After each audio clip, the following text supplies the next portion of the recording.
Hello दोस्तों, आप सभी का स्वागत है एसआरजी ट्यूशन की एक नई वीडियो में।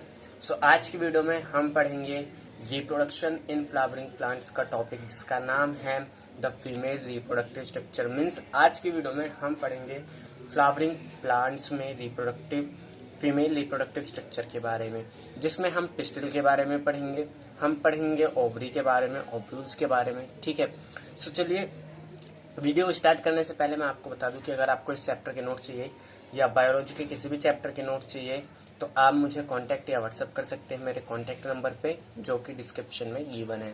तो आज की वीडियो को चलिए स्टार्ट करते हैं। सबसे पहले हम पढ़ते हैं pistol, the female reproductive organ. Pistol जो है वो हमारा क्या है, फीमेल रिप्रोडक्टिव ऑर्गन है। और जो गाइनोशियम है वो किसी भी फ्लावर में फीमेल को रिप्रेजेंट करता है या फीमेल कॉम्पोनेंट को रिप्रेजेंट करता है। ठीक है, गाइनोशियम में consist of a single pistil known as monocarpellary. अब देखिए, हो सकता है कि किसी भी गाइनोशियम में एक सिंगल पिस्टिल हो। अगर सिंगल पिस्टिल है तो हम उसे कहेंगे मोनोकार्पुलरी, और अगर एक से ज़्यादा पिस्टिल है तो हम उसे कहेंगे मल्टी कार्पुलरी। ठीक है, अब मल्टी कार्पुलरी में दो कंडीशंस हो सकती हैं। देखिए, मल्टी कार्पुलरी में या तो वो एक साथ फ्यूज होंगे, जैसे अगर फ्यूज होंगे तो हम उन्हें कहेंगे सिनकार्पस, या फिर वो एक दूसरे से अलग अलग होंगे। अगर वो एक दूसरे से अलग अलग होंगे तो हम उन्हें कहेंगे एपोकार्पस। ठीक है, उसके बाद हम पढ़ते हैं ईच पिस्टिल हैज 3 पार्ट। हर एक पिस्टिल के 3 पार्ट्स होते हैं। पहला होता है हमारा स्टिग्मा, टर्मिनल रिसेप्टिव पार्ट। ये आखिरी का एक छोर होता है जो क्या करता है, पोलन ग्रेन को रिसीव करता है, इसीलिए हम इसे रिसेप्टिव पार्ट कहते हैं। ठीक है, function as landing platform for pollen grains. ये क्या करता है, जो पोलन ग्रेन्स आते हैं उन्हें लैंडिंग प्लेटफॉर्म प्रोवाइड करता है।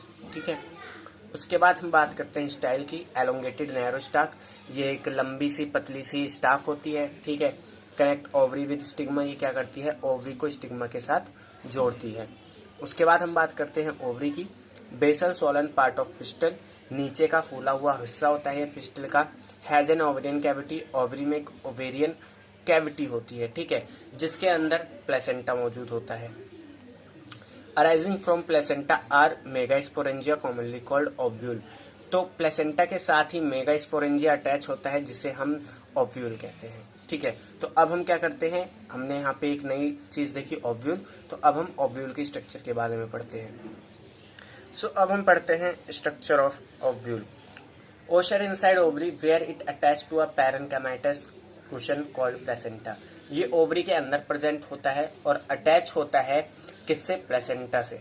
ठीक है, the ovule is stock, the stock is called funicle.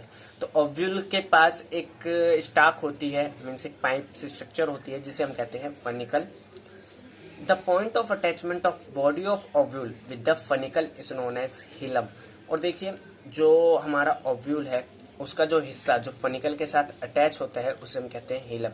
ठीक है, जैसे अभी आप डायग्राम देखेंगे तो आप और ज़्यादा अच्छे से समझेंगे कि जैसे मान लीजिए ये हमारा क्या है, स्टाक है। ठीक है, और ये हमारा ओव्यूल है। ठीक है, तो ये जो हिस्सा है जिसमें स्टाक हमारा अटैच है, इस हिस्से को हम क्या कहते हैं, हिलम। ठीक है, the body of ovule consist of a mass of parenchymatous cell named nucellus. अब जो ओव्यूल है वो एक पैरेन्काइमेटस सेल को कंसिस्ट करता है, काफ़ी सारे। ठीक है, जिसे हम कहते हैं न्यूसिलस। और जो न्यूसिलस है इस पे क्या होता है, काफ़ी ज़्यादा रिजर्व फूड मटेरियल होता है, मीन्स ये फूड को स्टोर करके रखता है अपने पास। न्यूसिलस इज सराउंडेड बाय 1 और 2 मल्टी सेलुलर इंटीग्यूमेंट्स। अब जो न्यूसिलस हैं उसके चारों तरफ क्या होती हैं, इंटीग्यूमेंट्स प्रेजेंट होती हैं, जो क्या होती हैं, कई सारी सेल्स की बनी हुई होती हैं, और ये एक तरीके से क्या करती हैं, प्रोटेक्शन प्रोवाइड करती हैं एम्ब्रियो सैक को। ठीक है, तो एम्ब्रियो सैक अभी हम थोड़ी देर में पढ़ेंगे। The integument leave a narrow pore और passage at one end of ovule, it is known as micropyle. अब क्या होता है, जो इंटीग्यूमेंट्स है, जैसे मान लीजिए ये हमारा न्यूसिलस है। ठीक है, जो हमने अभी पढ़ा, इसके चारों तरफ क्या है, कुछ इंटीग्यूमेंट्स है। तो एक हिस्से में क्या होता है, एक एंड पे, जैसे ये 2 एंड है, तो एक एंड पे क्या होता है, जो इंटीग्यूमेंट है वो एक छोटी सी जगह छोड़ देती है। ठीक है, एक छोटी सी, ये मान लीजिए पोर छोड़ दिया, तो इस पोर को हम कहते हैं माइक्रोपाइल। ठीक है, क्या कहते हैं, माइक्रोपाइल। और इस एंड को हम कहते हैं माइक्रोपाइलर एंड। ठीक है, तो ये जो नैरो जगह है ये क्या है, माइक्रोपाइल है, और ये एंड कौन सा है, micropylar end. The place of origin of integument lie at opposite end it is termed as chalazal. अब देखिए जो इंटीग्यूमेंट का ओरिजिन का प्लेस है वो लाई करता है माइक्रोपाइल के अपोजिट, मीन्स अगर यहाँ माइक्रोपाइल है तो वो यहाँ लाई करता है, और इस पॉइंट को या इस एंड को हम कहते हैं चलाजल एंड। ठीक है। फीमेल गैमेटोफाइट और एम्ब्रोसैक इज एम्ब्रिड इन न्यूक्लियस। तो जैसे मैंने आपको बताया था कि न्यूक्लियस के अंदर एम्ब्रोसैक प्रेजेंट होता है, और एम्ब्रोसैक क्या है? Female gametophyte. जैसे हमने क्या पढ़ा था? मेल गैमेटोफाइट पढ़ा था, वो क्या था? पोलन ग्रेन था। ठीक है। उसी तरीके से एम्ब्रोसैक क्या है? फीमेल गैमेटोफाइट, और ये कहाँ प्रेजेंट होता है? न्यूक्लियस के अंदर। ठीक है। अब हम पढ़ते हैं मेगा स्पोरोजेनेसिस। मेगा स्पोरोजेनेसिस मतलब जैसे हमने माइक्रोस्पोरोजेनेसिस पढ़ा था कि माइक्रोस्पोर का फॉर्मेशन, उसी तरीके से मेगा स्पोर का फॉर्मेशन क्या कहलाता है? Megasporogenesis. The process of formation of megaspore from the megaspore mother cell is called megasporogenesis. जो प्रोसेस है मेगा स्पोर के बनने का मेगा स्पोर मदर सेल से, उसे हम क्या कहते हैं? Megasporogenesis. Ovule differentiate a single megaspore mother cell in micropylar region. अब देखिए क्या होता है, जैसे मान लीजिए ये ओव्यूल है। ठीक है। इसकी अंदर की अभी आप सारी स्ट्रक्चर को छोड़ दीजिए। इसमें क्या होता है कि माइक्रोपाइलर एंड से एक जो सेल है वो डिफरेंशिएट करती है, मीन्स अपनी प्रॉपर्टी शो करती है और डिवाइड करती है। ठीक है। MMC divide through meiosis result in production of 4 megaspore. अब देखिए ये जो सेल डिफरेंशिएट हुई थी ये क्या करती है? म्योसिस के थ्रू डिवाइड होती है। ठीक है। म्योसिस के थ्रू डिवाइड होने पे क्या होता है? 4 मेगास्पोर बनते हैं। जैसे हमने म्योसिस में पढ़ा है कि एक सेल डिवाइड होकर 4 सेल बनाती है। ठीक है। अब इन 4 मेगास्पोर बनने के बाद क्या होता है? इनमें से जो 3 होती हैं वो डीजनरेट कर जाती हैं। डीजनरेट मतलब अपने आप डिस्ट्रॉय हो जाती हैं या फिर वो अपना बलिदान दे देती हैं। 1 megaspore is functional and other 3 degenerate. तो जैसे मैंने बताया एक फंक्शनल रहती है, बाकी 3 क्या होती हैं? डिजनरेट हो जाती हैं। Functional megaspore develop into female gametophyte, और जो फंक्शनल मेगास्पोर है वो फीमेल गैमेटोफाइट यानी एम्ब्रोसैक में क्या होता है? डेवलप होता है। ठीक है। देखिए जैसे यहाँ पे क्या हुआ, ये जो मेगास्पोर मदर सेल है हमारी, इनने म्योसिस करी और यहाँ पे 4 सेल बनी। इनमें से 3 जनरेट कर जाएगी और एक जो हमारी फंक्शनल बनेगी बचेगी, वो आगे चल के फीमेल गैमेटोफाइट का फॉर्मेशन करेगी। ठीक है। सो अब हम पहले देखते हैं, सबसे पहले हम देखेंगे ओव्यूल के स्ट्रक्चर को। ठीक है। क्योंकि स्ट्रक्चर को समझना उसकी बहुत ज़रूरी है, क्योंकि जो आपका बोर्ड एग्जाम है उसमें वो डायग्राम 3 से 4 मार्क्स में पूछ लिया जाता है, लेबलिंग के साथ और फंक्शन के साथ, तो वो आपको देखना बहुत ज़रूरी है। तो हम सबसे पहले क्या करते हैं? ओव्यूल की जो हमने स्ट्रक्चर पढ़ी उसका डायग्राम देखते हैं। ठीक है।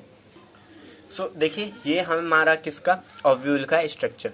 तो इसमें देखिए जैसे हमने बताया था फनिकल लॉन्ग एक स्टाक, ठीक है, जो कनेक्ट है किससे? ओवरी से। ये पूरा जो पोर्शन है जिसे मैं देखिए अभी शेड कर रहा हूं, ये हमारी क्या है? पूरी ओव्यूल है। ठीक है। तो देखिए ये हमारा क्या है? फनिकल, क्योंकि इसके ओवरी के पास एक स्टाक है। अब ये फनिकल ओवरी से जहां पे अटैच हो रहा है, मीन्स इस पॉइंट को हम क्या कहते हैं? हीलम। ठीक है। उसके बाद हमने क्या पढ़ा था? इंटीग्यूमेंट्स के बारे में। तो देखिए यहाँ पे जो है इंटीग्यूमेंट्स बन रखी हैं। ठीक है। मीन्स एक मल्टी सेल्स की लेयर है जिसे हम क्या कह रहे हैं? इंटीग्यूमेंट्स। अब जो इंटीग्यूमेंट्स हैं वो एक एंड पे अब्सेंट होती है, या हम एक नैरो स्पेस छोड़ती हैं जिसे हम क्या कहते हैं? माइक्रोपाइल। और ये एंड क्या कहलाता है? माइक्रोपाइलर एंड या फिर माइक्रोपाइल पोलर। ठीक है, जो भी आप इसे कहना चाहें। उसके बाद हमने पढ़ा था कि इंटीग्यूमेंट्स के अंदर होते हैं न्यूक्लियस। न्यूक्लियस मीन्स न्यूक्लियस होते हैं जिसके पास क्या होता है? रिजर्व फूड मटेरियल होता है, और जो क्या करेगा? डेवलपिंग एम्ब्रियोसैक को न्यूट्रिशन प्रोवाइड करेगा। ठीक है। और इंटीग्यूमेंट्स क्या करेगा? प्रोटेक्शन प्रोवाइड करेगा एम्ब्रियोसैक को। ठीक है। तो ये आप फंक्शन भी साथ में याद रखिएगा। उसके बाद हमने पढ़ा था कि माइक्रोपाइल एंड के अपोजिट जो एंड होगा उसे हम क्या कहेंगे? चलाजल एंड या फिर चलाजल पोल। तो ये हमारा क्या है? स्ट्रक्चर है ओव्यूल का। लेकिन ठीक है, तो आज की वीडियो में इतना ही। नेक्स्ट वीडियो में हम पढ़ेंगे स्ट्रक्चर ऑफ फीमेल गैमेटोफाइट। सो जैसे हमने देखा कि क्या हुआ, एक मेगास्पोर मदर सेल ने क्या करा? 4 मेगास्पोर बना जिसमें से 3 डिजनरेट हो गए और एक बचा फंक्शनल जिसे हमने कहा फीमेल गैमेटोफाइट। सो अब उसकी डेवलपमेंट कैसे होती है ठीक है, वो हम देखेंगे नेक्स्ट वीडियो में, क्योंकि वो एक मोस्ट इंपॉर्टेंट टॉपिक है आपके बोर्ड एग्जाम के लिए। वहाँ से वो समझ लीजिए कि अगर आपका डायग्राम नहीं आता तो वो आ जाता है, ठीक है। तो इसलिए वो बहुत इंपॉर्टेंट है, इसलिए मैं उस पर एक सेपरेट वीडियो बनाऊंगा। तो अगर आपको वीडियो अच्छी लगी हो या आपको इस वीडियो में कुछ भी समझ आया हो तो इस वीडियो को ज़रूर लाइक कीजिएगा। और अगर आप हमारे चैनल पर नए हैं तो प्लीज़ हमारे चैनल को सब्सक्राइब करें और अच्छी वीडियोज़ के लिए। And thanks for watching. मिलते हैं नेक्स्ट वीडियो में।